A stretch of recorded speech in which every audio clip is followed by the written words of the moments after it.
जय हिंद साथियों, नमस्कार। एक ऐसी सूचना जो आपको भी हैरान कर देगी, परेशान कर देगी।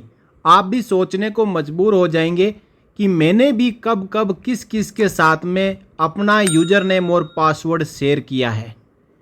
कई ऐसे पेंशनर्स हैं जो ये कहते हैं कि मेरी पिछले 4 महीनों से पेंशन नहीं आई, और उन्हीं में से एक पेंशनर ऐसा निकला जिसने कहा मेरी पिछले 3 महीनों से पेंशन नहीं आई, तो उसकी जो स्पर्श की पेंशन है वो आ रही थी, लेकिन इसके खाते में नहीं, साइबर कैफ़े वाले के खाते में जा रही थी। जी हाँ साथियों, यही हुआ है स्पर्श के फ्रॉड में। और ये एकदम नया फ्रॉड आया है, और ये फ्रॉड हमारे बीच में, हम सब के साथ में ब्रिगेडियर CS विद्यासागर जी ने शेयर किया है, जो कि प्रेसिडेंट है टी सेवा के। आप उनके द्वारा शेयर किए गए आर्टिकल को यहाँ पे देख पा रहे हो। उन्होंने इस आर्टिकल की हेडिंग डाली है सिक्योरिटी स्पर्श यूजर ID एंड पासवर्ड। सभी डिफेंस पेंशनर्स को 23,50,000 डिफेंस पेंशनर्स का माइग्रेशन हो चुका है। उनके लिए ये मैसेज बहुत ही ज़्यादा ज़रूरी है। हम हड़बड़ी में ये सोचकर कि स्पर्श बहुत ही अच्छी चीज़ है, मेरा माइग्रेशन स्पर्श में हो चुका है, और बेसब्री से इंतज़ार करते हैं यूज़र नेम और पासवर्ड का।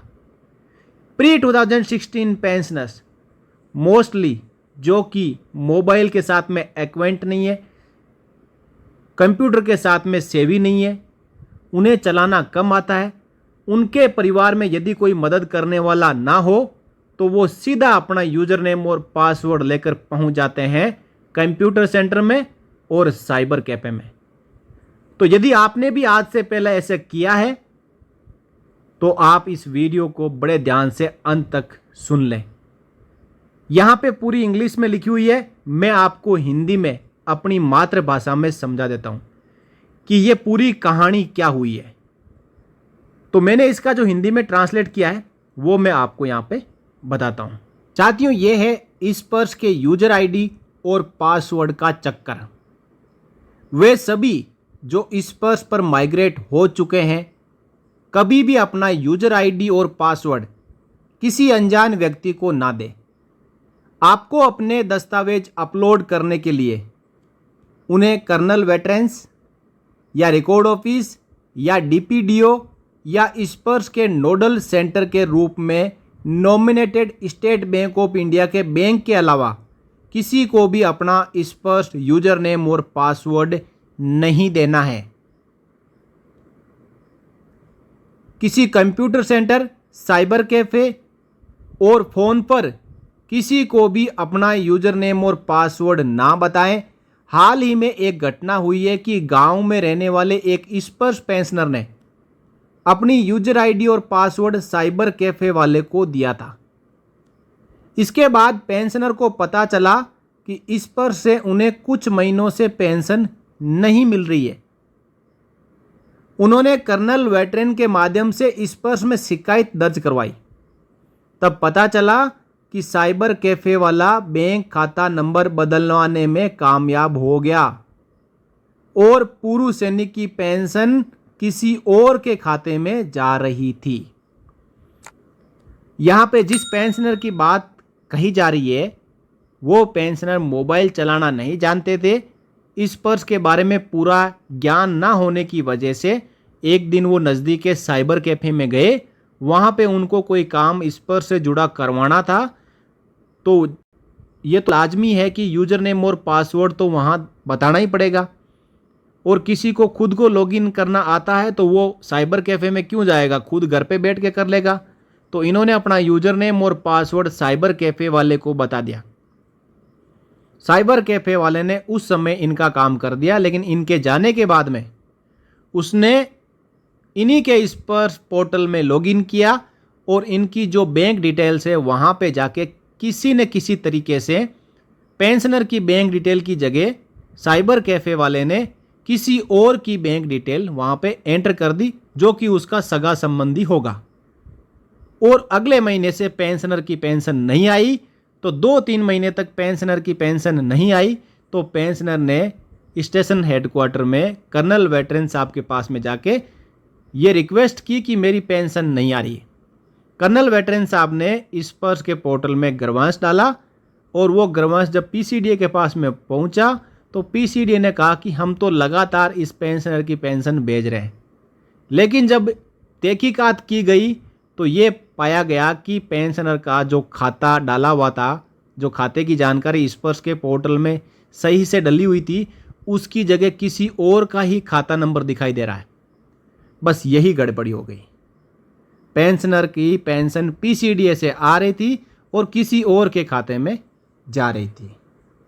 अंततः शिकायत के बाद पेंशनर के पेंशन स्पर्श जो शिकायत करने के बाद में उस पेंशनर की स्पर्श ने वापस से पेंशन बहाल की, पेंशनर का खाता स्पर्श में फीड किया और अब उसको सही से उसी के खाते में पेंशन मिल रही है।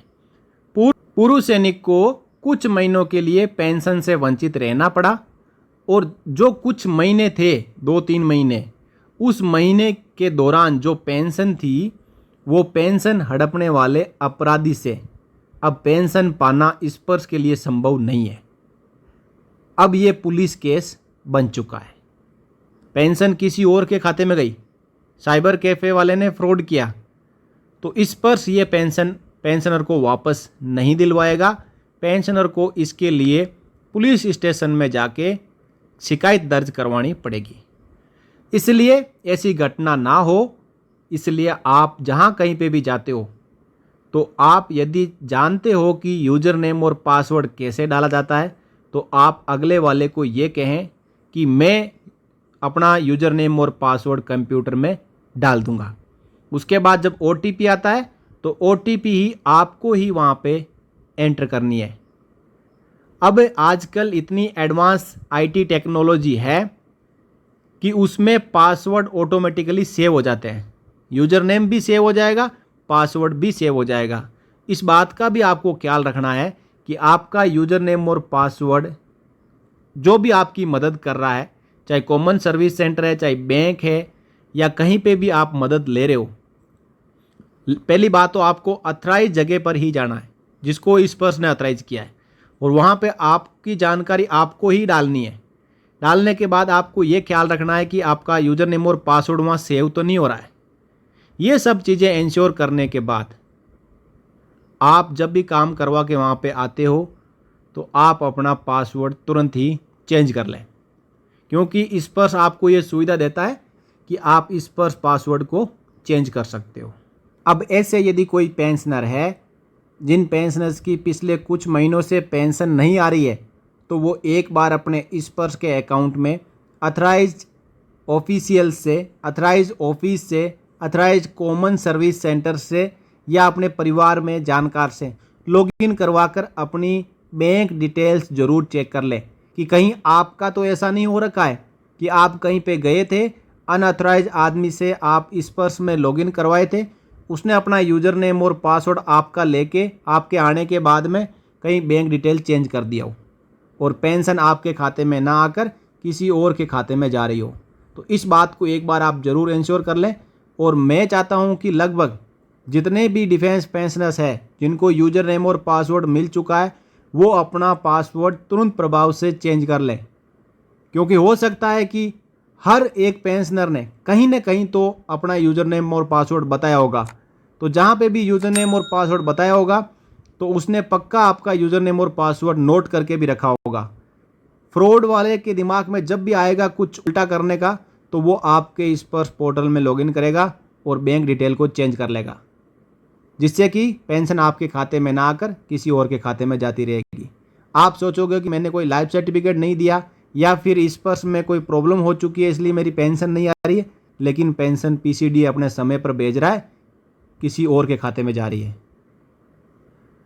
काफ़ी अच्छी जानकारी ब्रिगेडियर साहब ने यहाँ पे शेयर की है। इन्होंने एक पॉइंट और भी यहाँ पे बताया है कि the fixed medical allowance granted to pre 2003 pensioners has to be stop if they wish to join ECHS. The stoppage has to be done through regimental centers for JCOs/OR or their widows और MP5 naval pension /DAV for officers and single ladies, यानी जो fixed medical allowance pre 2003 pensioners को मिल रहा था। 2003 में ECHS scheme launch हो चुकी थी, इसके बाद ECHS कंपलसरी कर दिया गया, लेकिन 2003 से पहले जो पेंशनर्स थे उनके लिए भी ऑप्शन है कि वो ECHS को ज्वाइन कर सकते हैं। तो ECHS आप ज्वाइन करने के दौरान FMA को बंद करवाएं, या फिर आपने ECHS ज्वाइन कर भी लिया है तो कई पेंशनर्स अभी भी ऐसे हैं कि उनको 1000 per month fixed medical allowance मिल रहा है। तो इस फिक्स्ड मेडिकल अलाउंस को यदि आप ले रहे हो और ECHS की भी सुविधा ले रहे हो तो आपकी एक दिन बहुत बड़ी रिकवरी बनेगी। इससे अच्छा कि आप ECHS की सुविधाएं लेते रहें और फिक्स्ड मेडिकल अलाउंस को बंद कर दें।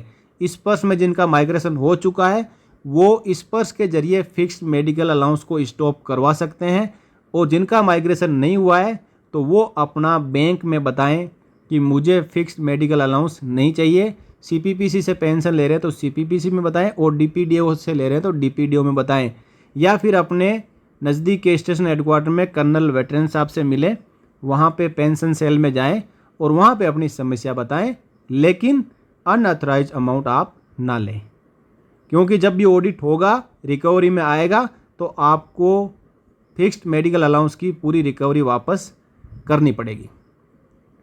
तो साथियों, ये थी 2 बहुत ही मोस्ट इम्पोर्टेंट जानकारियाँ। आपको जानकारी मैं आशा करता हूँ अच्छी लगी होगी, लेकिन आपका काम बनता है कि आप दूसरों को भी अवेयर करें इसके बारे में। इसके लिए आपको क्या करना है, इस वीडियो को अपने सभी ग्रुप्स में शेयर करना है।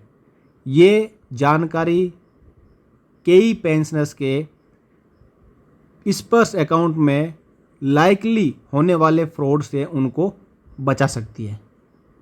केवल और केवल यही करना है, पासवर्ड को तुरंत ही चेंज करना है, और आज के बाद किसी को भी यूज़र नेम और पासवर्ड नहीं बताना है। कहीं पे भी अपने PPO की या किसी पेंशन डॉक्यूमेंट की फ़ोटोकॉपी नहीं देना है जब तक कि ज़्यादा ही ज़रूरत ना पड़ जाए, और उस समय आपका दिल अपने आप गवाही देगा कि यहाँ मैं जो डॉक्यूमेंट दे रहा हूँ वो बिल्कुल सही है, ऑथराइज जगह दे रहा हूँ। अनऑथराइज जगह पर ना तो फ़ोटोकॉपी करवाएं और ना ही कहीं पे आप अपना कोई भी पेंशन से जुड़ा हुआ डॉक्यूमेंट वहाँ पे सबमिट करें।